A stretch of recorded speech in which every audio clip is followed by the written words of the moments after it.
Vážení Levočania, myslíte si, že sa naše mesto posunulo za posledné 4 roky dopredu?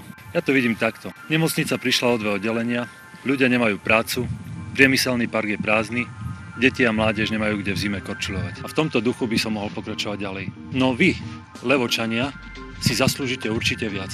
Ako naštartovať Levoču? Predovšetkým vytvorením pracovných príležitostí v priemyselnom parku, v cestovnom ruchu a podporou domácich živnostníkov, ponúkou bytov a pozemkov na rodinné domy.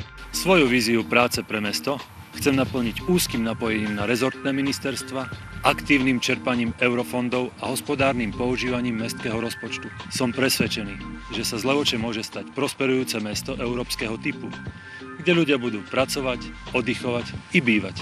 Moje slova chcem pretaviť do skutkov. Preto sa uchádzam o váš hlas.